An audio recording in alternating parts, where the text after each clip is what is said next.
ಚನ್ನವೀರ ಹಿರೇಮಠ ಅಂತೇಳಿ ರೆಣಕೂರು ಜಯಂತಿ ಚಾಲೂ ಮಾಡೋಕತ್ತಿ ಒಂದು 5 ವರ್ಷ ಆಯ್ತು.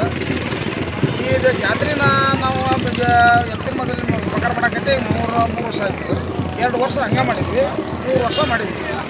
ಈಗ ಇದು ಮಾಡಬೇಕಾದ್ರೆ ಯಾರ ಸಹಾಯ ಅಂತೇಳಿದ ಊರ ಎಲ್ಲ ಭಕ್ತರಿಂದ ಒಂದು ಸಹಾಯಧನವನ್ನು ತೊಗೊಂಡು ನಾವು ಜಾತ್ರೆ ಮಾಡ್ತೀವಿ, ಅನ್ನ ಪ್ರಸಾದ ಮಾಡ್ತೀವಿ, ಮುಂಜಾನೆ ರುದ್ರಾಭಿಷೇಕ ಪೂಜಾ, ಆಮೇಲೆ ಎತ್ತಿನ ಮೆರವಣಿಗೆ ಇವನ್ನೆಲ್ಲ ಕಾರ್ಯಕ್ರಮಗಳನ್ನ ಎತ್ತಿನ ಮೆರವಣಿಗೆ ಅಂತ ಕೇಳ್ಪಡಿ. ಅಲ್ಲಿ ಎತ್ತಿನ ಮೆರವಣಿಗೆ ನೋಡಿದೆ.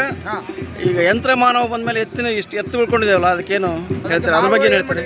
ಎಲ್ಲರೂ ಇವತ್ತು ಟ್ರ್ಯಾಕ್ಟರ್ನಾಗ ಮಸಲ್ ಮಾಡ್ತಾರಲ್ಲ, ನಮ್ಮದೊಂದು ವಿಶೇಷ ಏನಪ್ಪ ಅಂದ್ರೆ ಎತ್ತುಗಳಿಗೆ ಒಂದು ಸಪೋರ್ಟ್ ಮಾಡ್ಬೇಕಂತೇಳಿ ನಮ್ಮೊಂದು ವಿಷಯ, ಕೃಷಿಗೆ ಒಂದು ಒತ್ತು ಬರಲಿ ಅನ್ನೋ ವಿಚಾರಕ್ಕೆ ನಾವೆಲ್ಲರೂ ಸೇರಿಕೊಂಡು, ರೈತರೆಲ್ಲ ಸೇರಿಕೊಂಡು ಎತ್ತಿನಿಂದ ಮೆರವಣಿಗೆ ಮಾಡ್ಬೇಕಂತ ನಾವೆಲ್ಲ ಇದನ್ನೊಂದು ಹಮ್ಮಿಕೊಂಡೇವಿ.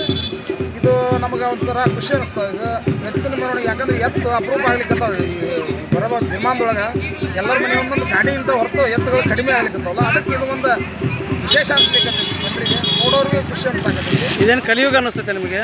ನಮಗಿದು ಒಂದು ಕಲಿಯುಗನೋ ಏನು ದ್ವಾಪರಯುಗನೋ ಗೊತ್ತಾಗ್ತಾ ಇಲ್ಲ. ಯಾಕಂದ್ರೆ ಯಂತ್ರ ಯುಗ ಅನ್ನೋಕ್ಕಾಗೈತಿ. ನಮ್ಮ ಯಂತ್ರ ಮಾನವ ಬಂದಿದೆ. ಆಗಲೇ ರೋಬೋಟ್ ಎಲ್ಲ ಕೆಲಸ ಮಾಡ್ತಾ ಇದ್ದಾವೆ. ಆಮೇಲೆ ಜನಗಳಿಗೆ ಕೆಲಸ ಕಡಿಮೆ ಆಗ್ತದೆ ಅಂತ ಸುದ್ದಿ ಇದೆ. ಅದ್ರ ಬಗ್ಗೆ ತಮ್ಮ ಅಭಿಪ್ರಾಯ?